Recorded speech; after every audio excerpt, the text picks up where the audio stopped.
Vamos a buscar, puestos en pie así, Salmos 110, 4. No, es que es esto.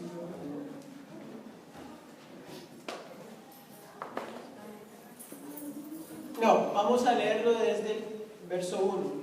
Salmo 110, verso 1 en adelante. Salmo de David. Aquí. Bien, listo, lo tenemos, lo leemos todos a la. No, solo la del yo. Dice, Salmo 110, 1. Jehová dijo a mi Señor: siéntate a mi diestra hasta que ponga a tus enemigos como estrado de tus pies.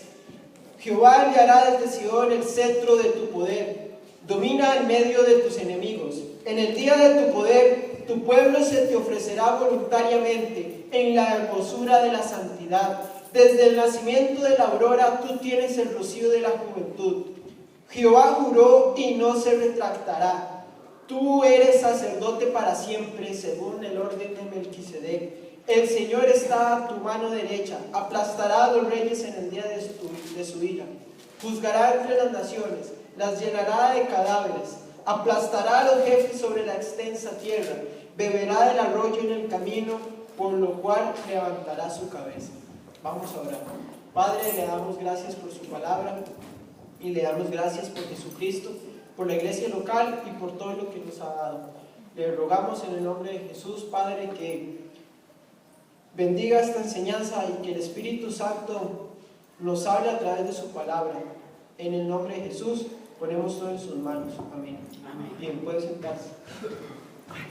Como ya hemos visto en domingos anteriores, continuamos con la serie de mensajes acerca de la superioridad de Jesucristo en todos los aspectos que los judíos tenían duda.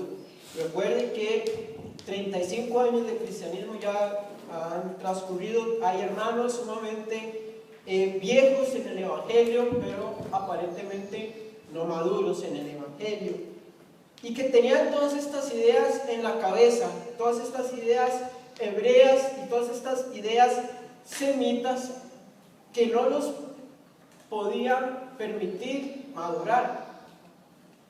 En otras palabras, arrastraban un montón de tradiciones que impedían que pudieran conocer plenamente el Evangelio de Jesucristo, y al no poderlo conocer plenamente, no podían practicarlo plenamente.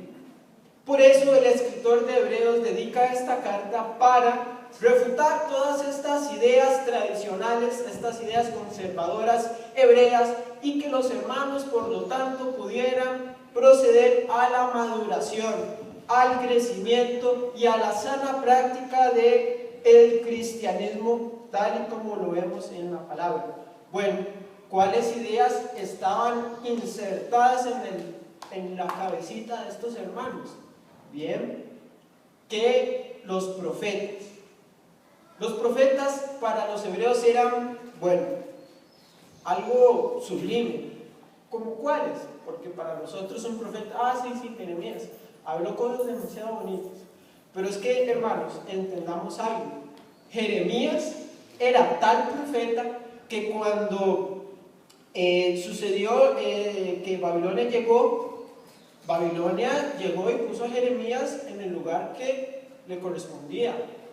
La historia cuenta, no la Biblia, la historia, que Jeremías fue un personaje pues mítico, porque todo lo que dijo Jeremías pues sí pasó, y todo lo que dijo Jeremías otros pueblos, no el hebreo, sí lo tomaron en cuenta. Entonces, para la mente hebrea, Jeremías era, bueno, enorme, era monumental, una persona que sentó precedentes, no sé si está bien dicho, híticos, o que fueron un antes y un después para la humanidad. Luego vimos la semana pasada a Moisés, ¿verdad?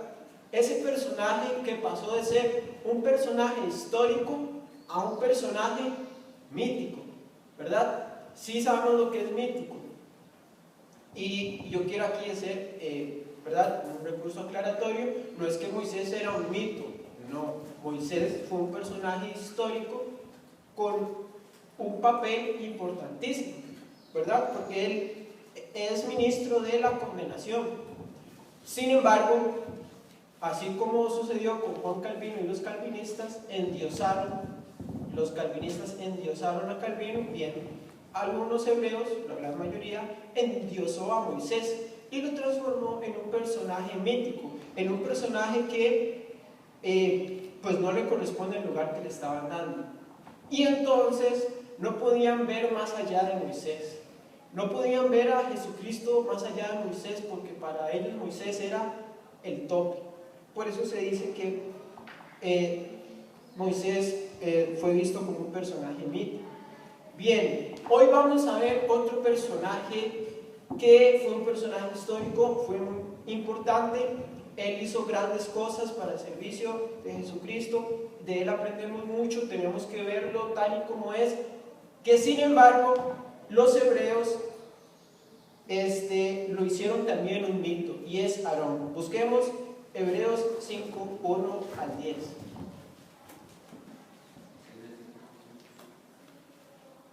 ¿Verdad? Esto de hacer algo mítico para nosotros es sumamente fácil. Bueno, yo no sé, los cartanos tienen al Chiqui Brenes como un personaje mítico. Bueno, en fin, desde el Barcelona a Messi. Así, los hebreos cometieron un error del cual usted no debe sentirse que no va a pasar, porque todos lo hacemos. En cosas tan simples como les digo, el Cartago con Chiqui, los del Barcelona con Messi, los del Real Madrid con Cristiano, en fin. Nosotros siempre vamos a tender a mitizar está bien dicho, mitificar, bueno, hacer un personaje mítico que nos convenga. Bien, Hebreos dice, pues todo sumo sacerdote que es tomado de entre los hombres es constituido para servicio a favor de los hombres delante de Dios, para que ofrezca ofrendas y sacrificios por los pecados. Él puede sentir compasión de los ignorantes y de los extraviados, ya que él también está rodeado de debilidad. Por causa de esta debilidad debe ofrecer sacrificio tanto por sus propios pecados como por los del pueblo, y nadie toma esta honra para sí, sino porque ha sido llamado por Dios, como lo fue Aarón. Aarón fue llamado por Dios para ser el sumo sacerdote de los hebreos. ¿Qué es el sumo sacerdocio? Nosotros hemos visto muchas veces esta situación del sumo sacerdote, y nosotros sabemos ya recitar de memoria ¿qué es un sacerdote? ¿Qué es un sacerdote? Una persona que intercede ante Dios. Una persona que intercede ante Dios. Bien, pues es eso, ¿verdad? Un sacerdote es, por decirlo de alguna manera, el delegado de la humanidad ante Dios. Entonces el sacerdote intercede, se pone en medio de Dios y del pueblo. Pero ¿el profeta hace lo mismo? ¿Se pone ante Dios, entre el pueblo y Dios? Pues claro que sí, nada más que de un lado el profeta habla de parte de Dios a los hombres, pero el sacerdote habla de parte de los hombres a Dios. Entonces el profeta y el sacerdote tienen la misma cualidad o particularidad. Están en medio de Dios y los hombres. El profeta es la boca de Dios para los hombres. El sacerdote es la boca y las manos de los hombres ante Dios. ¿Sí, yo? No, que digamos, sí me cuesta un toque, digamos, ver esa similitud, ¿verdad? Para mí, digamos, el profeta es el mensajero de Dios, ¿verdad? O sea, Dios tiene un mensaje que dar y lo enviaba en su momento a través de su profeta, ¿verdad? Pero el sacerdote es, digamos, esa persona que, por ejemplo, el pueblo ha pecado, entonces esa persona se pone delante de Dios, ¿verdad? Como para que Dios no descargue completamente toda su vida a través, ¿verdad? Hacia el pueblo, sino que él mismo un toquecito O sea, vos te imaginas al profeta como el chavalo que está suave, algo así. No, el profeta no. Perdón, el sacerdote. Sí. O sea, vos te imaginas al sacerdote como hay un pleito, ¿verdad? Hay un pleito entre dos personas y el chaval que llega y hace, no, suave, no le pelees, es que es muy débil, ¿verdad? Sí, digamos, a lo que yo pienso, digamos, él recurre a la misericordia de Cristo, por ejemplo. Pues no, más bien el sacerdote no recurre a la misericordia. El sacerdote, vamos a ver la función, y te la voy a decir así como por encimita para que la veas. El sacerdote es quien hace lo que toda la humanidad debe de hacer.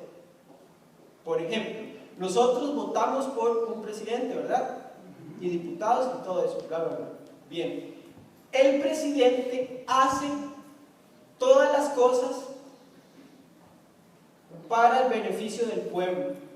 Bueno, ¿verdad? Teóricamente. El sacerdote hace todas las cosas que tiene que hacer los hombres. Me explico. Dios dice que usted debe hacer la ley para ir al cielo. Punto final, café con tamal. ¿Podemos hacerlo? No. Bien, Jesucristo lo hizo. Amén. Amén. Entonces, el sacerdote, ampliemos lo que ya sabemos. Ok, sí, el sacerdote intercede en favor del pueblo, pero eso es una definición así de minúscula. El sacerdote es el representante de la humanidad en el sentido amplísimo, como dicen los escolásticos, de la palabra. O sea, representa a la humanidad en lo espiritual. O sea, la humanidad, los hombres tenían que hacer cosas. Bien, el sacerdote lo va a hacer en favor de los hombres. Entonces, prosigamos, ya me perdí. Ay.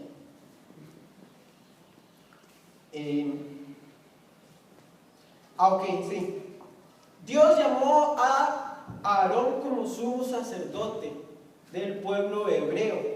Pero bien, ¿qué es esto de ser sumo sacerdote? Al principio leímos Salmo 110:4 y hay algo que es importante. David está en un lugar que solo han estado 4 personas que sabemos en la Biblia. En este lugar ha estado David, ha estado Moisés, ha estado Juan y ha estado Pablo. Creo que no se me escapa ninguno. Nadie más ha estado en este lugar.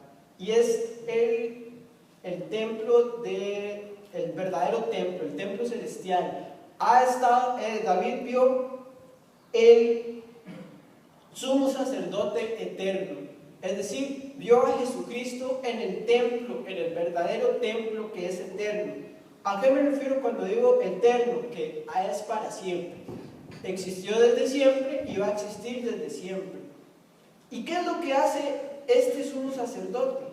Como ya habíamos dicho, intercede por la humanidad.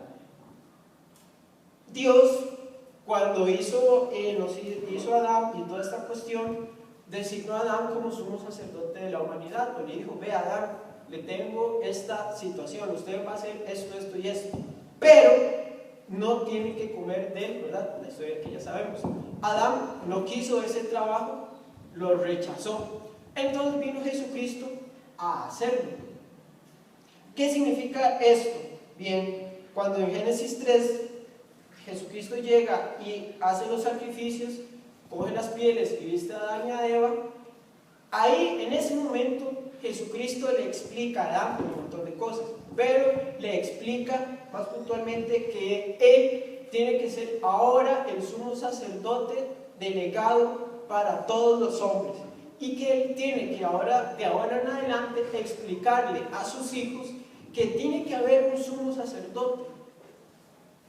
Entonces Adán se da la tarea de hacerlo. Bueno, él le enseña a sus hijos, Adán le enseña a sus hijos que tiene que haber un sumo sacerdote, alguien que ofrezca sacrificios, vamos a leer textualmente aquí, alguien que ofrezca sacrificios y que interceda por el pueblo.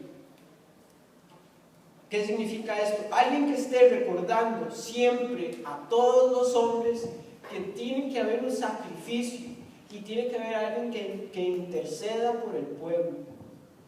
Jesucristo le dijo eso a Adán y Adán le dijo eso a todos sus hijos. Y es por eso que vemos en Hebreos que aparece un personaje que aparece también en Génesis, y es Melquisedec. ¿Quién es este Melquisedec? Bueno, es un sumo sacerdote que está antes del sumo sacerdocio de Aarón. Y es una de las personas que, por la historia que contó Adán a sus hijos, fue constituida sumo sacerdote. Ahora, ¿Melquisedec fue el único sumo sacerdote antes de Aarón? No. Ahora bien, es el único que dice la Biblia, o el único que la Biblia registra, para que veamos que hubieron sumos sacerdotes antes de Aarón. Entre Adán y Aarón hubieron sumos sacerdotes, personas que escucharon la historia de Adán y que hicieron caso, es decir, que estuvieron ahí ofreciendo sacrificios e intercediendo por los hombres. Es decir, este asunto de ofrecer sacrificios no vamos a hablar mucho de eso, sino que lo que vamos a decir es que Dios o Jesucristo, la forma en que los hombres de ese momento iban a recordar el sacrificio de Jesucristo es por medio de los sacrificios de animales. El sumo sacerdote tenía que estar sacrificando animales para que la gente recordara el sacrificio de Jesucristo. Hoy día lo recordamos nada más leyendo la palabra y con la Santa Cena, ¿verdad? Bien, antes de Jesucristo, el sacrificio de Jesucristo se recordaba por sacrificios de animales. Entonces, siempre hubo alguien que estuviera recordándole a todos los hombres el sacrificio de Jesús. ¿Cómo recordaban este sacrificio de Jesús? Con los sacrificios de animales e intercediendo. Hasta que llegamos a Aarón. Pero yo quiero que veamos esto bien importante. Siempre hubo un sumo sacerdote. Y por eso es que otras religiones también tienen sumo sacerdote. Porque la historia fue pasando de generación en generación y de patriarca en patriarca. Y resulta ser que llegó al patriarca tal. Y ese patriarca tal no le gustaba mucho la historia, entonces él se fue por otro camino. Pero él sí llevaba en su cabecita que tenía que haber un sumo sacerdote. Y es por eso que otras religiones tienen sumo sacerdote. Porque la historia que viene desde Adán fue corriendo hasta que llegó a otras religiones. Por eso, en la antigüedad, el sumo sacerdote era sumamente importante. Tanto así que Alejandro Magno no salió de Grecia hasta que el sumo sacerdote le vaya. Los espartanos no peleaban sin la bendición del sumo sacerdote. Aún Saúl, ¿sí recuerdan a Saúl?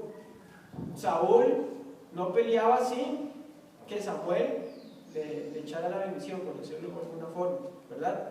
Era tan importante el sumo sacerdote que nadie se animaba a hacer nada sin la bendición del sumo sacerdote. Llegamos a Aarón y Dios le dice a Moisés que instaure una nueva clase sacerdotal. Y ojo aquí, que instaure una nueva clase sacerdotal, porque ya vimos que antes de Aarón había sumos sacerdotes. Y es el elegido Aarón quien va a ser el encargado de recordarle al pueblo hebreo el sacrificio de Jesús y además el encargado de hacer todo lo que tenía que hacer el pueblo espiritual. Todas las cosas que tenía que hacer el pueblo en el sentido espiritual, Aarón es el encargado ahora por designio de Dios el que lo iba a hacer. Ahora veamos qué es lo que dice el escritor de Hebreos con respecto a las cualidades o cualificaciones que debe tener el sumo sacerdote, que las tenía Aarón y que Jesucristo las cumple y las rebasa. Versículo 1. En primer lugar, el sumo sacerdote debe ser hombre. Debe ser hombre. Versículo 1. Pues todo sumo sacerdote que es tomado entre los hombres es constituido para servicio y favor de los hombres. El sumo sacerdote debe ser hombre. Por eso es que Jesucristo se encarnó. Porque para representar a los hombres tenía que ser hombre.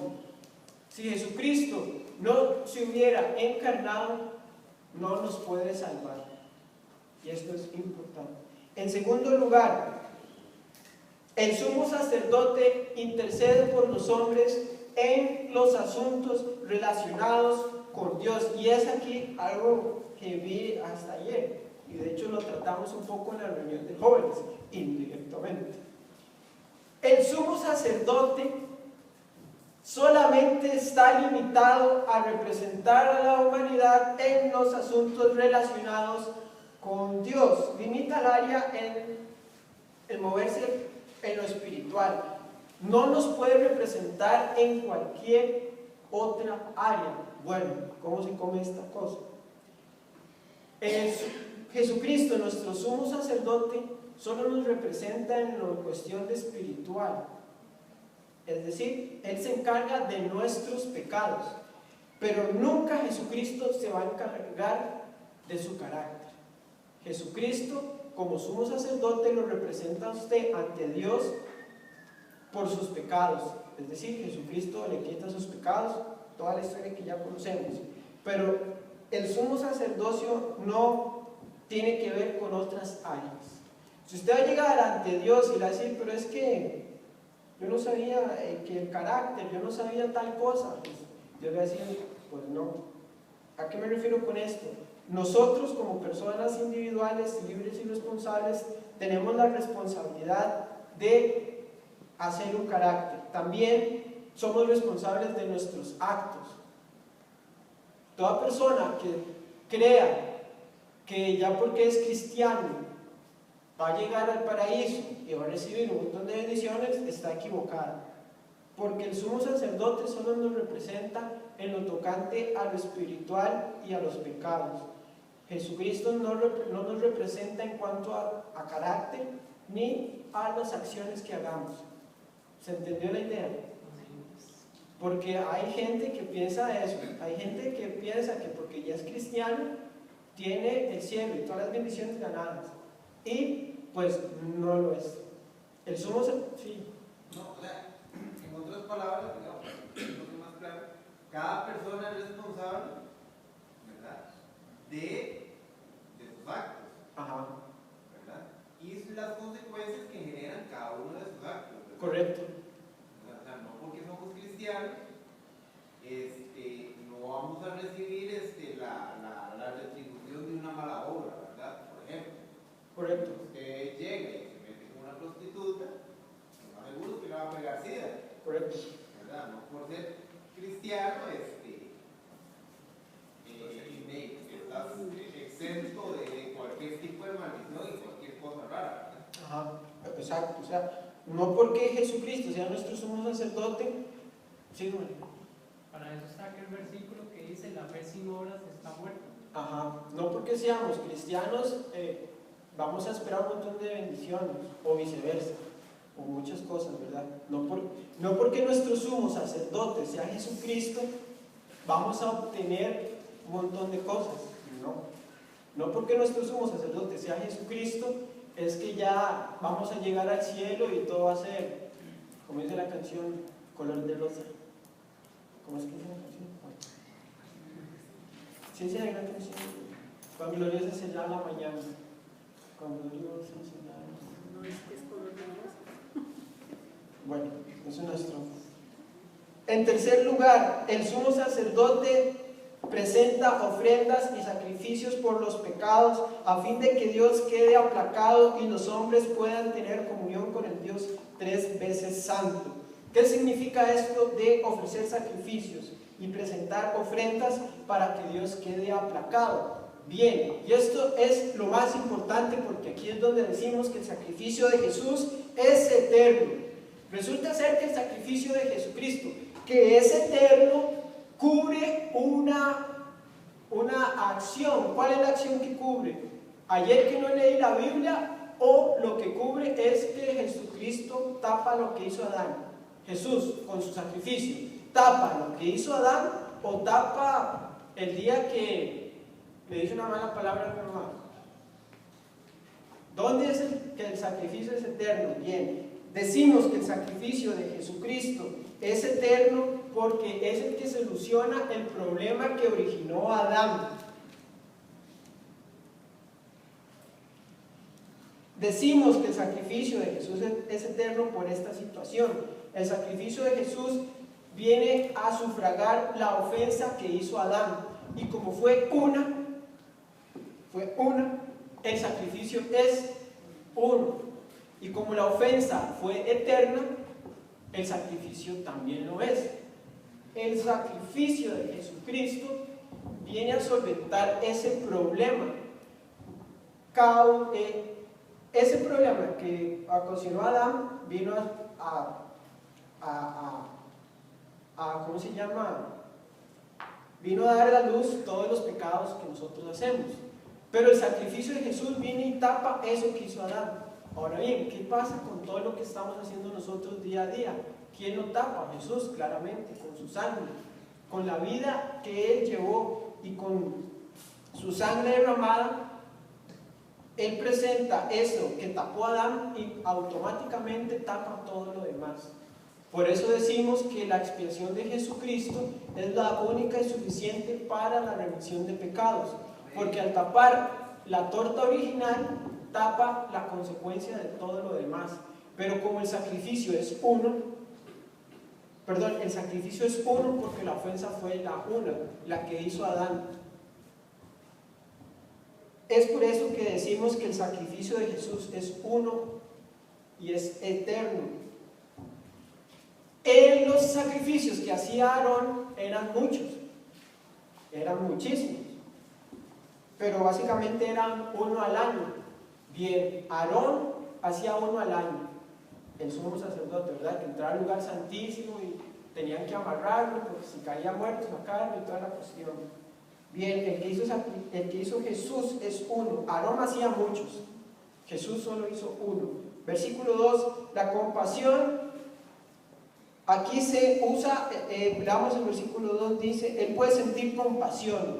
Este verbo que usa aquí el escritor solo aparece aquí, en ningún otro lugar de la Biblia aparece este verbo compasión, que significa literalmente padecer a la medida. Solo en este lugar encontramos este verbo compasión, que es el verbo que significa literalmente padecer a la medida. Jesucristo padeció lo mismo que nosotros. Jesucristo padeció lo mismo que nosotros. También se compenetra con sus representados, es decir, pasa por las mismas penurias de un ser humano. Eso tiene que ver con la compasión. Jesucristo es nuestro sumo sacerdote porque sabe cómo nos sentimos y sabe cómo es que nosotros la pasamos, porque también es ser humano. Tiene que ser, y lo más importante, tiene que ser llamado por Dios. Así como Aarón, Jesús fue llamado. Hermanos, hasta aquí vemos que Jesucristo y Aarón son sumos sacerdotes, pero la figura mítica que es Aarón para los hebreos queda aquí despedazada por lo que dice el escritor. Jesucristo supera a Aarón en todo, porque Aarón ofrecía muchos sacrificios, pero Jesús, Él ofreció solamente un único sacrificio. Aarón hacía con animales, pero Jesús, Él mismo se sacrificó. Aarón recordaba, más bien, cada año con sus sacrificios, lo que estaba haciendo era recordando lo que iba a hacer Jesucristo. Al momento que llegó Jesucristo, ya todo esto de los sacrificios paró, porque Él es el sacrificio único y necesario. Si hemos notado, lo importante para representar es que el sacrificio sea el suficiente. El de Jesucristo lo es porque hizo lo que Aarón tenía que hacer. Recordemos que Jesús vino a reparar lo que Adán ocasionó, por lo que la sangre de Jesús sí es aceptada por el Padre y puede ministrar porque resucitó y vive eternamente como representante. Aarón no. Aarón solamente nos podía representar en un lapso de tiempo, y eso los hebreos lo sabían, y no podían ver en Jesucristo que Él nos iba a representar eternamente. Él eternamente podía hacer lo que nosotros, puede hacer lo que nosotros no podemos ante Dios. Douglas, un recurso de aclaración para que no se quede la idea ahí, que el sumo sacerdote solo hacía un sacrificio en todo el año. Ah, sí. Y los demás los hacían los sacerdotes levíticos. Sí, el sumo sacerdote solo hacía uno al año. Y eso también debemos recordarlo de la siguiente manera. ¿Por qué uno al año? Porque el sacrificio es uno. Solo se tiene que hacer un sacrificio para la remisión de pecados. Entonces, este ritual del Yom Kippur, ¿verdad?, se hacía una vez al año y es el más importante. Porque si no se hacía bien, los pecados no eran perdonados. Las cosechas iban a salir malas y, bueno, en fin, eran maldiciones. Y no se podía ofrecer más sacrificio. No se podía ofrecer más sacrificio. Entonces los hebreos iban a permanecer todo ese año con todas las maldiciones que la ley tenía para el pecador. Amén. Si se hacía bien, entonces todas las maldiciones que la ley tenía para el pecador ya quedaban borradas, porque el sacrificio los borraba. Amén. Así es de Jesucristo. Jesucristo vino y hizo su sacrificio. Entonces, todas las maldiciones de la ley y toda la consecuencia del pecado queda borrada con ese sacrificio. ¿Qué hubiera pasado si ese sacrificio hubiera salido mal? Pues, no, es un absurdo. No, es un absurdo, no se puede decir. Entonces, eso es importante. El sacrificio que hacía Aarón o el sumo sacerdote era uno al año, para que ellos entendieran que el verdadero sacrificio era uno solo, porque la ofensa fue una sola. ¿Y los otros sacerdotes hacían también sacrificios?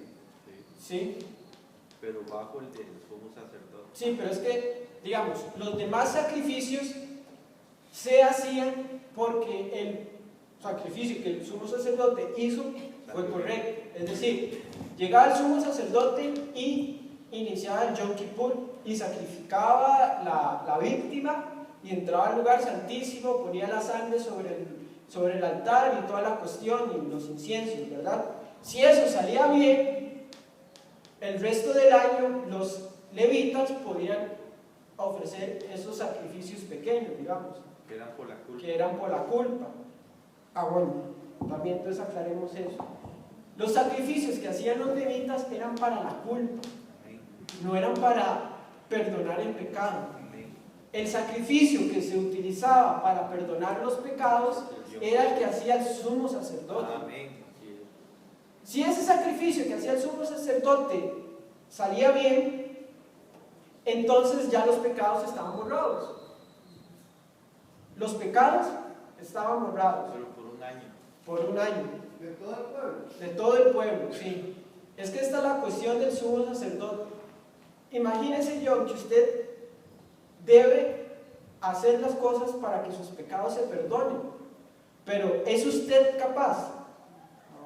Bien, cada judío debía hacer eso por sus propios pecados. Pero es que no podían. Tenían que familia mantener, bueno, en oficios. Aparte de que moralmente no podían. Entonces, el sumo sacerdote le decía al pueblo, ustedes sigan en lo suyo, sigan trabajando, sigan yendo a la escuela, a la universidad, criando ovejas, yo me encargo de hacer lo que ustedes no pueden, que es ofrecer ese sacrificio anual para perdón de los pecados. Ese sacrificio anual lo hacía el sumo sacerdote porque él es el único capaz de poder hacerlo. Aquí usted en Éxodo y Levítico puede ver todo lo que tenía que hacer el sumo sacerdote. En primer lugar, no tenía que tener ningún desperfecto físico. Si tenía, digamos, yo no puedo porque tengo aquí una herida de Vietnam. Si tenía una cicatriz ya no podía. Si usted tiene una cicatriz, no puede ofrecer eso, porque usted va a llegar y presentarse ante Dios y va a decirle a Dios, bueno, Dios, vea, yo vengo a cumplir lo que tiene que hacer el pueblo para que pueda tener comunión con usted. Entonces Dios le dice, bueno, sumo sacerdote, usted tiene que cumplir esto. El sumo sacerdote lo cumple y entonces ya el pueblo tiene acceso al trono de la gracia, que dice el escritor de Hebreos.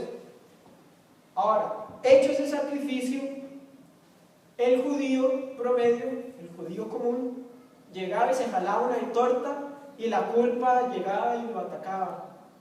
¿Qué tenía que hacer ese judío si ya lo que hizo fue pagado? Pero él seguía con esa inquietud. Tenía que ir al levita y dependiendo de la torta, así tenía que ofrecer. Pero era para que ese sentimiento de culpabilidad desaparezca. Yo sé que es muy feo lo que voy a decir, pero es como un placebo para uno mismo, porque en realidad ya el pecado fue borrado. Lo que pasa es que nosotros seguimos con esa idea que la aplacamos con estos sacrificios que hacían los levitas, trasladándolo a Jesucristo. Jesucristo hizo el sacrificio y los pecados están de facto borrados. Ya es que no hay pecados para el cristiano, no los hay. ¿Por qué nos sentimos mal cuando pecamos si no los hay? Entonces ahí es donde viene la oración de confesión. ¿Comprende que usted ya no tiene pecados? Ok, usted ya no tiene pecados. Ante los ojos del Padre, ante los ojos del Padre no tengo pecados. ya no hay. Ante los ojos míos, la culpa brota. Exactamente, usted de facto ya está limpio, solamente que seguimos cometiendo, ¿verdad? Por eso nos llenamos de culpa, pero es por eso que este sacrificio de Jesús es el superior. Aarón tenía que ofrecerlo una vez al año. Jesús lo ofreció una vez Para siempre. para siempre. Amén. ¿Y qué es para siempre? Bueno, para siempre. Valor infinito. Valor infinito. Un pequeño paréntesis.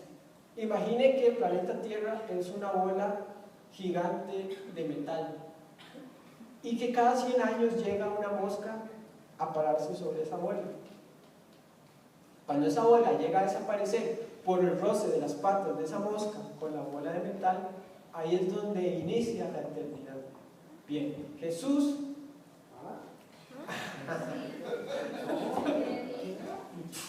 Mejor decir que viene un pajarillo y se lleva un grano de polvo cada 100.000 años. Imagínese que usted está en una playa, la playa más grande que a usted ha visto, y llega un pájaro y cada 100 años se lleva un grano de arena de la playa.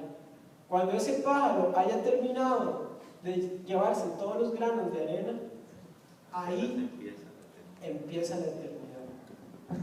Bien, el sacrificio de Jesús es así, borró para siempre todo. Así, dicho lo anterior, rápidamente vemos que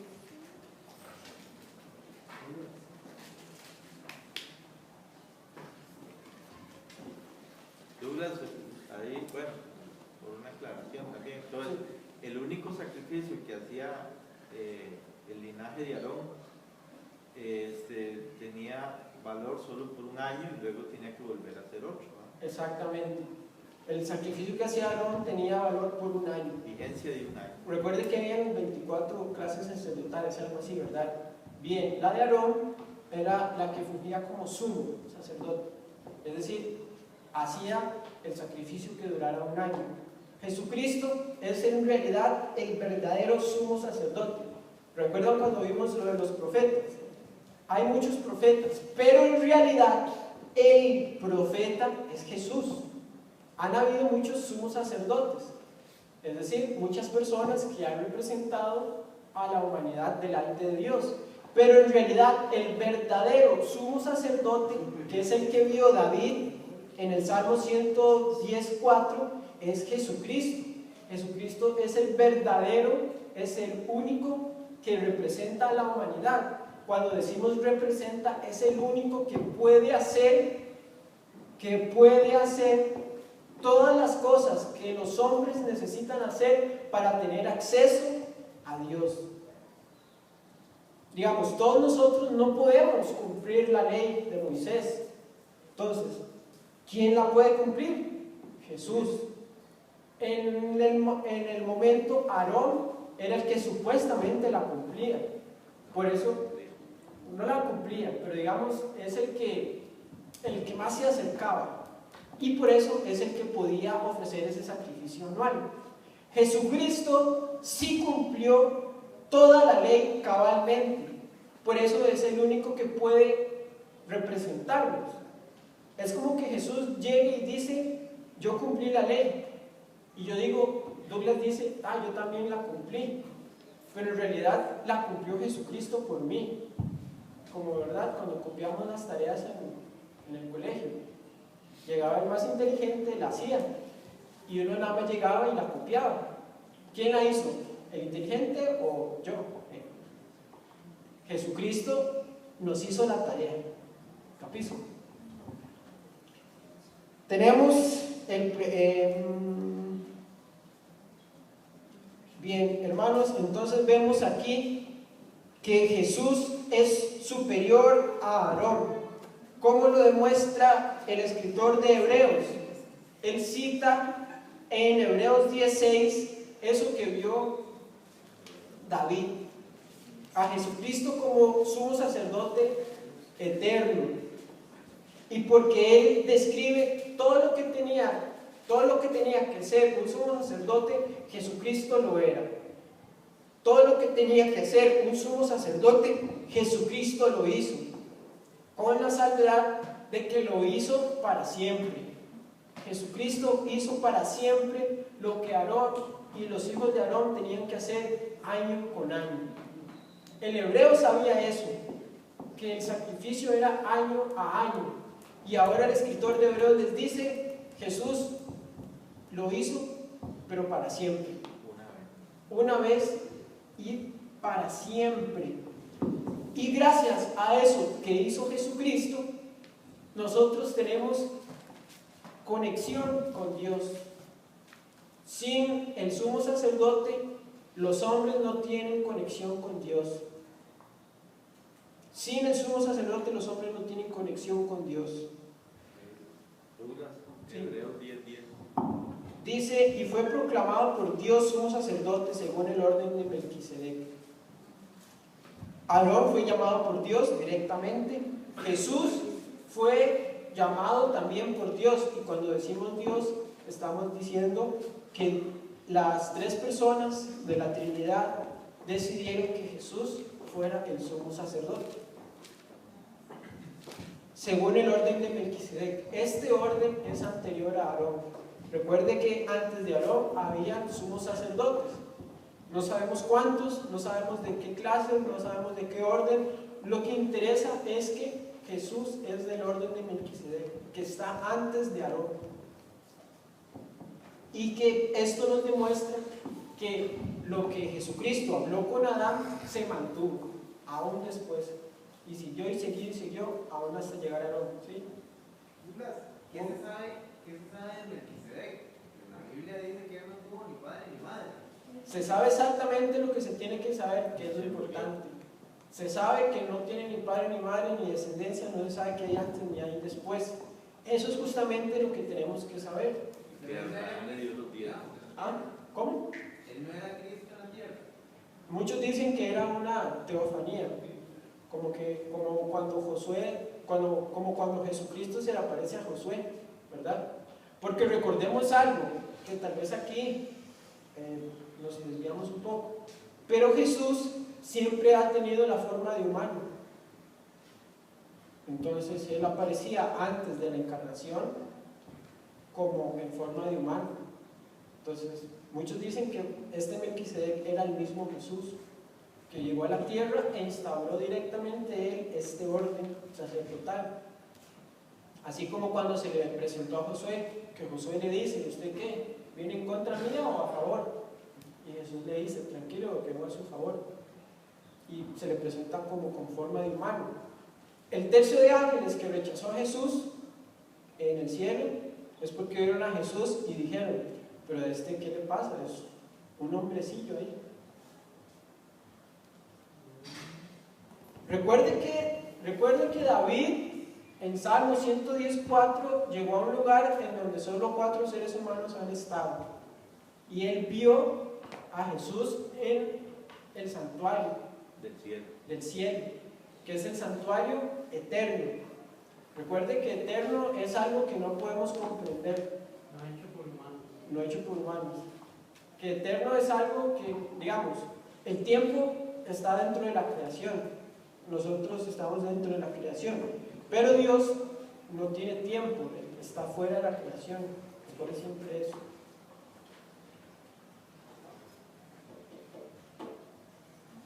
Bien, entonces, para resumir y que la idea quede, lo que interesa es que Jesús es superior a Aarón. ¿Por qué? Porque Jesús es el sumo sacerdote de la humanidad, de los hombres. Aarón es el sacerdocio de Aarón es una de las tantas clases sacerdotales que Jesús instauró. El sacerdocio de Aarón es una de las tantas clases sacerdotales que Jesucristo instauró. Otra es el sacerdocio Melquisedec, ¿verdad? No sabemos cuántos más hubieron antes de Aarón. Lo que nos interesa es que la humanidad en Jesús, ya humano, vino y ministró según la orden de Melquisedec. Recuerden, el sumo sacerdote es el representante de la humanidad, o sea, es el que ofrece sacrificios e intercede por los hombres. ¿Qué significa esto? Adán se jaló una torta, el sumo sacerdote es quien la repara. En este caso, la torta que se jaló Adán, el problema que ocasionó Adán, el sumo sacerdote es el quien lo repara.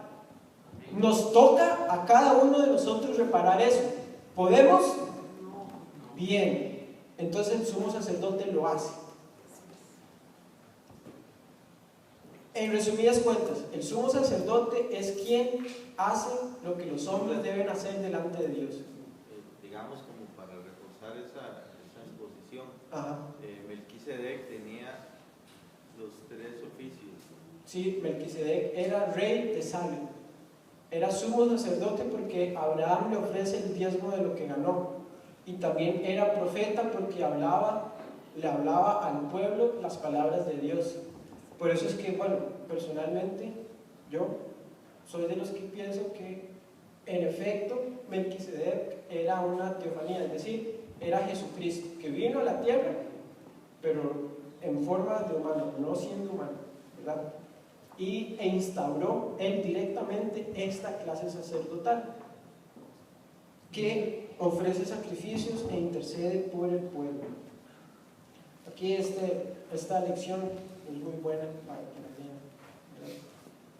Entonces, vamos a orar para finalizar. Padre, le damos gracias por Jesucristo y por la obra que Él hace por nosotros como sumo sacerdote, como representante de nosotros. Le damos gracias porque gracias a eso tenemos acceso libre al trono de la gracia. Le rogamos en el nombre de Jesús que bendiga el servicio del día de hoy. En el nombre de Jesús, amén.